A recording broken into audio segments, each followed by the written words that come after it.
Donald Trump. This has been a wild week for the Trump presidency, making it the 124th wild presidency week in a row. It started a few days ago when Trump averted a crisis of his own making by deciding not to impose tariffs on Mexico because he said he made a deal. However, critics pointed out that many of the things that Mexico promised to do to stop illegal immigration were the same promises that they had made months before. But then Trump came back saying that he had a secret deal with Mexico, which no one believed. So yesterday, he did this. Do you have an agreement with Mexico to become a safe third country for asylum seekers? That's the agreement that everybody says they don't have. So, no, because I'm going to let Mexico do the announcement at the right time. From Mexico, they want to go through, but here's the agreement. It's a very simple agreement. Okay. There are two possibilities here, and neither of them are good. Either the president just whipped out a takeout menu and claimed it's a secret agreement with Mexico, which it could be, or it's a real agreement, and the president is just walking around with secret documents in his pocket. Like the same guy who was worried about Hillary's server getting hacked by Russians, meanwhile he could get hacked by a gust of wind.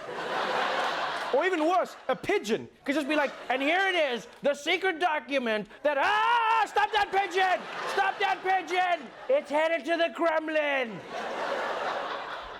Like, keeping important documents in your jacket pocket is so risky because everyone forgets things in that pocket. We've all done it. Like one day Trump's dry cleaner is gonna phone the White House like, hey, Mr. Trump, you left the nuclear codes in your jacket again. And there's a lollipop in there too. He's like, oh, thank God, my lollipop. So that was President Trump showing off his secret agreement letter that he got from Mexico. And I guess yesterday was mail day because a few minutes later in the press conference, he was telling us about another letter he was even more proud of. For the first time since the failed Hanoi summit, Kim Jong-un sent the president a letter yesterday. Mr. Trump downplaying concerns about Kim's recent missile tests. He's kept his word. There's no nuclear testing. There's no large, long-range missiles going up. So I see that, and I just received a beautiful letter from Kim Jong-un, and I think the relationship is very well, but I appreciated the letter. Someday you'll see what was in that letter. Someday you'll be reading about it, maybe in 100 years from now, maybe in 2 weeks, who knows. But it was a very nice letter. It was a very warm, very nice letter. I appreciated it. What?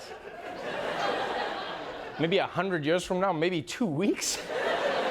The only other time you hear a time range that big is when you order a couch online. It's like, yeah, I guess I'll be arriving now or never. But that's pretty incredible, right? Trump is willing to support Kim Jong-un because the North Korean dictator sends him sweet notes. You know, if Kim Jong-un is smart, he would launch a missile at the United States and then just send Trump a letter at the exact same time to keep him distracted. Yeah, an aide would run into the office like, Mr. Trump, Kim Jong-un has just fired off a beautiful letter to me, I know. It's gorgeous. No, sir, this could devastate Melania. We won't tell her, don't worry. No, sir, people are dying to know what's in it. But I can't tell them, it's a secret. It's between me and goddamn you, pigeon! Goddamn, how did it get back from the Kremlin so fast? So, Donald Trump has become good friends with Mexico, and he's BFF with Little Kim.